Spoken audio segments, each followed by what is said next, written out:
Well, it's the end of the month, Halloween week. Thursday is Halloween. The elections is next week. Get out there and vote. I recommend that. I'm not talking about a mail-in ballot. Get yourself out the door.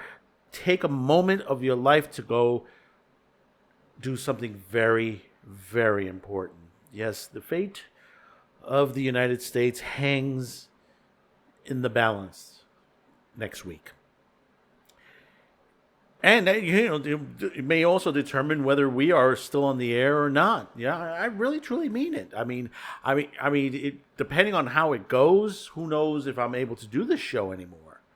Think about that for a minute, and many others, because it seems like everybody wants to push this censorship thing that's been going on, whether it's age verification or these online bills that will pretty much put us out of business. They want to eliminate Section 230. We had a video out that the U.S. and the U.K. went into an agreement together to basically try to control the internet. That's really, if you haven't caught that video yet, do catch it. But there's a lot more going on, and this week we have a couple of two main stories that we're going to talk. One is an update, and the rest we're going to have a little fun this week because since it's Halloween. So we got a couple of other articles that you are going to enjoy, so buckle up. Yeah, it is a horror week. Get on with it! But we're going to start out with this, which is important. As I said, we've discussed about age verification, online censorship bills, and stuff like that. Well, we did get a win just recently. If you're familiar with the Free Speech Coalition, we have discussed them before, this organization. They're working with the ACLU and many other organizations that are trying to stop these age verification bills, CASA, and many other things that are going on throughout the country. Well, they got a major win. Now, there is a lawsuit going on in Montana against age verification. And basically, the Montana itself tried to get it dismissed. Well, fortunately, the judge sided with Free Speech Coalition. The motion to dismiss is not going to happen. It's been squashed.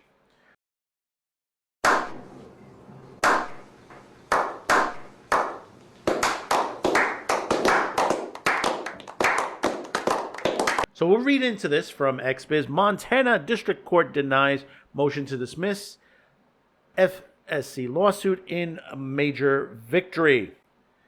The Free Speech Coalition scored a major victory Tuesday in its fight against Montana age verification law when the Montana District Court denied the state's motion to dismiss the Adult Industry Trade Association lawsuit challenging the statute.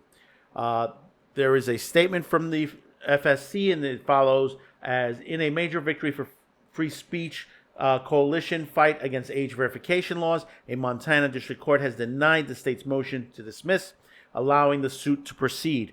The Montana ruling stands in a stark opposition to recent decisions in Utah where the state's motion to dismiss was granted.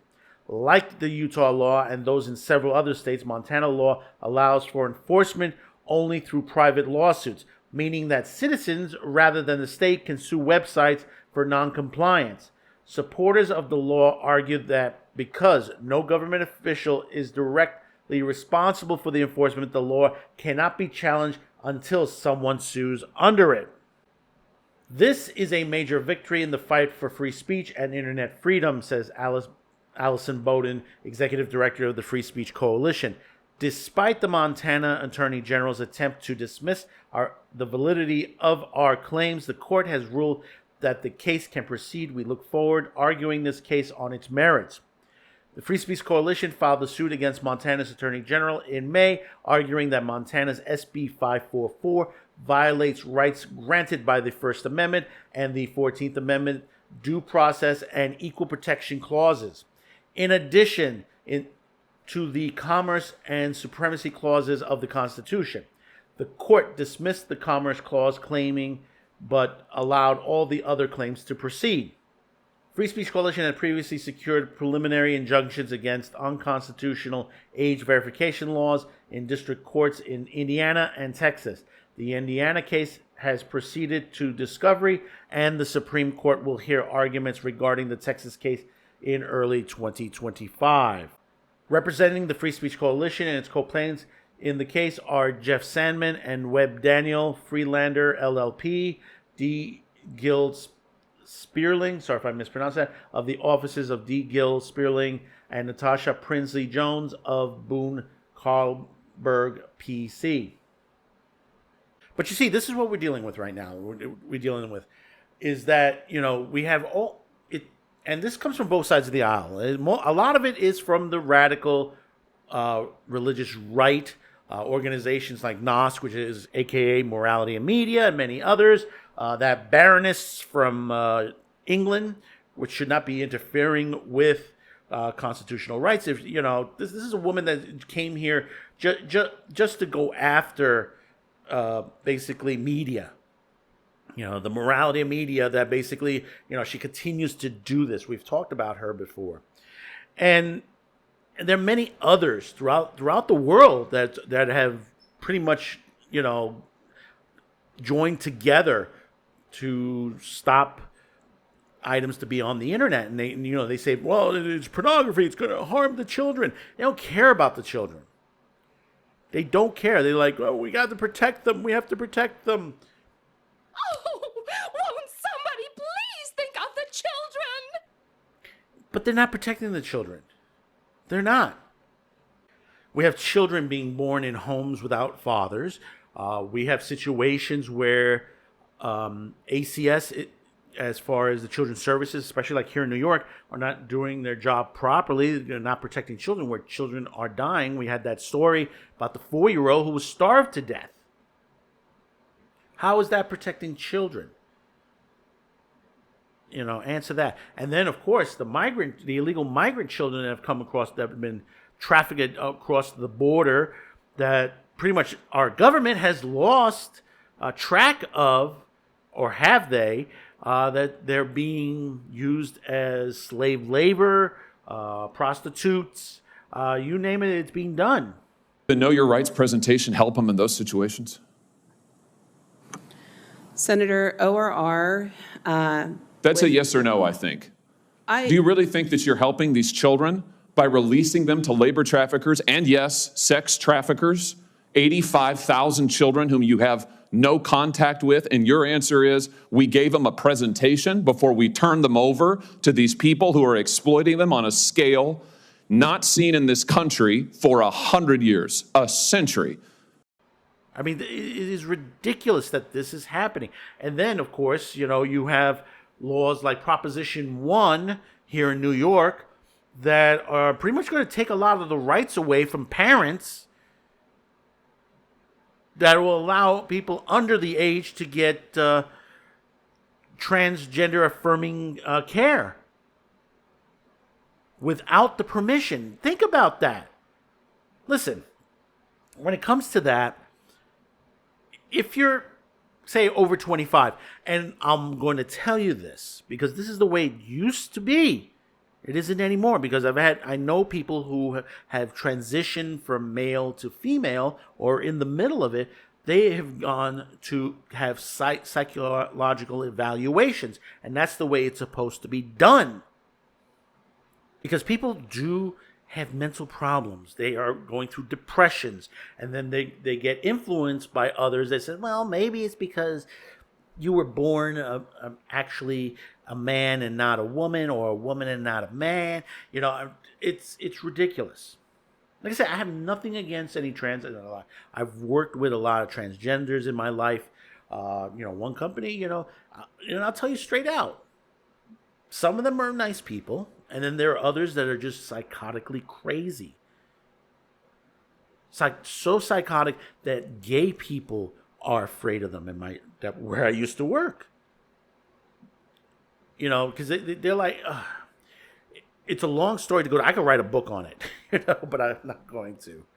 But but this is all part of the situation when it comes to kids.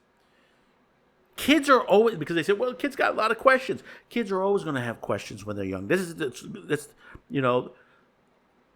when they're young, they're impressionable and they need to learn. First, when they're very young, they need to be educated, know how to read, write, do the math, all that fun stuff. And then, allowed to play, watch cartoons, play games.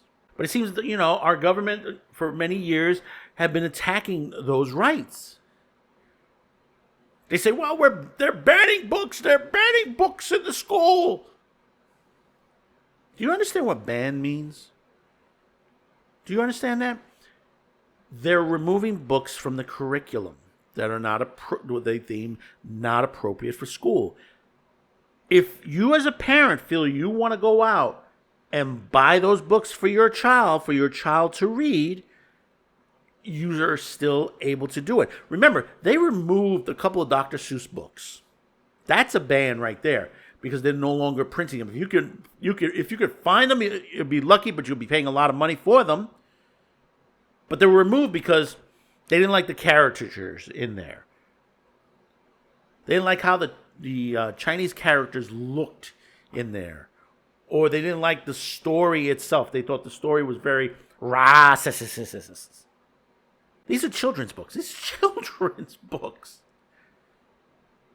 But, they want to throw in talking about sex in grammar school. I went to a Catholic school. I started out in public in pre-kindergarten and then went to Catholic grammar school, and I graduated out of Catholic high school. We didn't have this stuff. We didn't have that stuff in grammar school. In high school, we discussed human relations. We had biology, many other subjects. And you may say, so, well, you went to Catholic. They probably indoctrinate you and stuff like that. No, actually, most of the people that taught us, like when we were in grammar school, we had lay faculty. And if you know what lay faculty is, that's just regular teachers. And we had nuns, because that was basically the grammar school that we were in. The school was being run by nuns. When we got to high school, that was the Marist brothers that was running the school. But we also had lay faculty that were great teachers. The school I went to was great teachers. They weren't sitting there, indoctrinating people, saying, "Oh, you got to go by the Bible," and stuff like that. There were teachers that said, "Hey, listen, this is the way it is. Take it as, what you want to believe and what you don't want to believe. But this is what it is to be a Catholic. But, you have the choice to go the direction you want to." And that's why I loved my high school. They didn't push those things around. I mean, we had our religious courses. We had our human relations courses. They were really good, and they taught me a lot. And the thing about it is, I used to be an altar boy. I left the church at the time where I call the age of reasoning, because I reasoned with myself that, some things I did not agree with the Catholic Church, but I did still pray to God. There are a lot of us out there that still believe in God and all that, but unfortunately, the way the Vatican is running the church, we just don't like that, especially today, especially in 2024, There are things we don't like that they're talking about. And it has nothing to do with homosexuality or anything like that. It happens to be the way the church is being run. Children are our future, yes. But the thing about it is, parents need to make the decision for, what are they going to watch on TV? What are they going to look on the internet? What sites can they visit and what they can't visit? Or, the parents have to teach them about the birds and what they used to call the birds and the bees. They talk about sex. That's their job to do. Biology is just the first step. When you get the biology courses in the health classes, it's just the first step of understanding the body. Your parents have to teach you the relationship part of it, which that's important. But there are those zealots out there that they don't really care. They just want to impose Puritan ideas. Yes, there are problems out there. There are problems in the entertainment business. Yes, but there's, wherever you go, there is good and evil.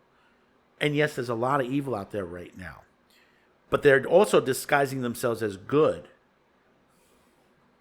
See, by putting age verification, you're making lists. So it's like if you do it with the gun laws, you're making lists of people and what they watch, what they do, when do they watch it, how much do they watch it. Porn addiction, it's a fine line. And I'll tell you why.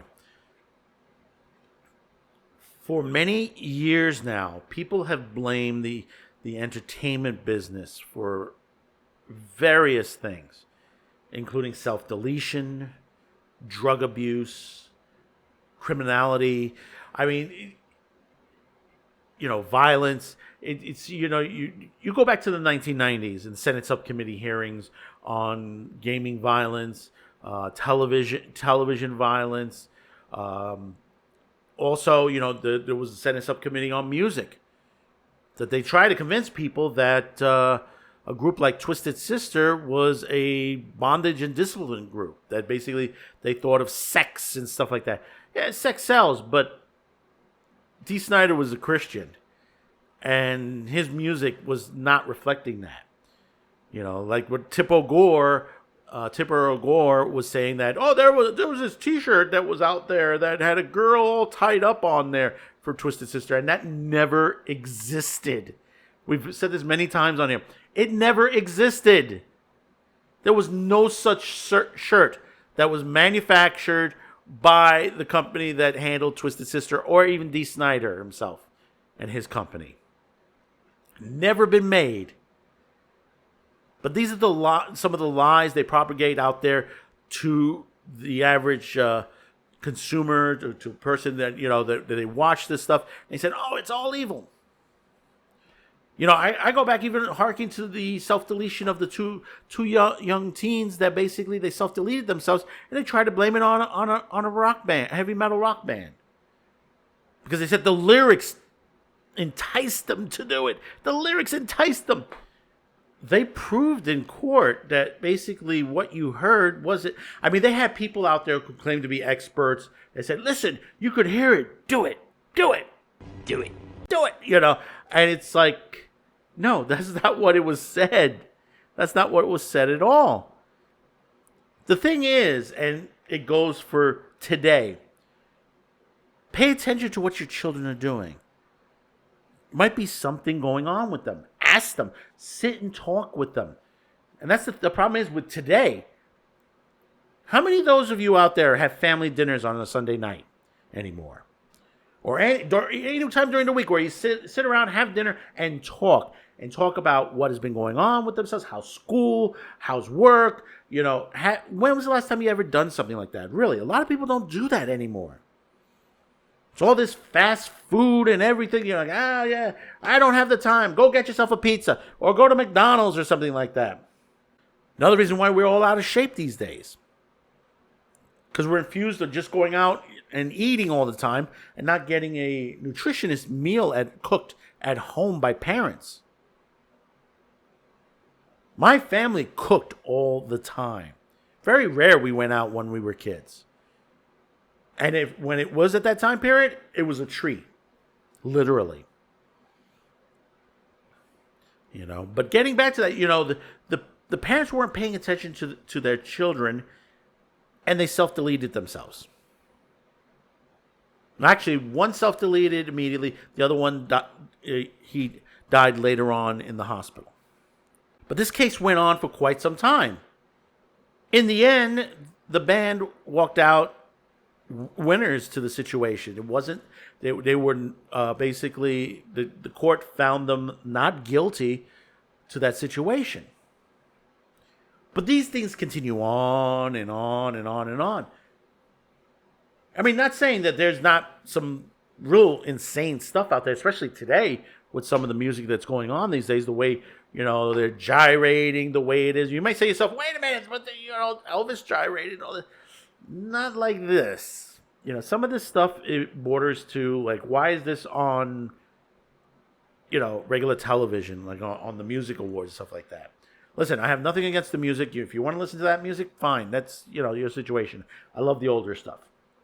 There hasn't been any really good music in the last 10 years, especially in rap, R&B, rock, you know. Some of the classic stuff like jazz and country stuff like that, you know, some of that stuff, you know, you've gotten some good music out of. But more of the mainstream stuff is not like it used to be. You know, we already have a trial coming up, you know, with Diddy in that situation, and that could end up bringing down the industry. Who knows what's going to happen with that? But getting back to age verification and these online, these all need to go. And I hope, and I see that basically that I guess the Supreme Court is going to be pushing this off till early next year, probably till after the elections. You know, it should have been heard this month, but I guess it's going to be pushed off. But you know, if the Supreme Court goes with the ACLU and the FSC, you're going to see all these age verification laws fall apart left and right. Always remember, there are good things in the internet, and there are bad things in the internet. It is your choice to make what you're going to watch, what you're going to read. You know, this is, you know, embedded in the Constitution. It's freedom of speech, freedom of religion, freedom of press. You know, this is the things that, you know, some of the things that have been put in our own Constitution. And it has lasted this long. There are countries out there like the United Kingdom, New Zealand, Australia, that are removing these rights away from their people. That's bad. That's bad. When you can't stand and pray in the middle of the street, where you can't write your opinion about your lawmaker and says, I don't like that opinion he had. I don't like that law that he put in hand. Meanwhile, you got the cops knocking on your door. They're sending the police to tell you, take that down or we're going to arrest you. And you may say to yourself, well, that hasn't happened. Not in the United States, really. But it has happened in Canada. It's happened in the United Kingdom. It's happened in Australia. It's happening in a lot of places. In this country, actually, you've had the press sent to jail. Remember Jan 6? Well, there was a lot of people in the press. And slowly they're being put into jail as well for covering January 6th. Think about that. And comment. Tell me your thoughts about this. Really, I mean, truly. Tell me your thoughts about this. Are you for age verification? Against? Let me know in the comments below. Be sure to hit that like, share this video, and see that little button down there? It says subscribe. Hit that subscription button. We really would appreciate that. That will help us move up in the algorithm. It'll reach out to more people. The more that subscribe. We're about almost 1,200 subscribers on YouTube. We've already broken over 100 on Rumble. We really do appreciate those of you who have watched and have subscribed. There are thousands of videos out there you could have watched, but you chose this one. And we're really happy that you have, and welcoming you to this channel. So until next time, thank you for tuning in, and bye-bye now.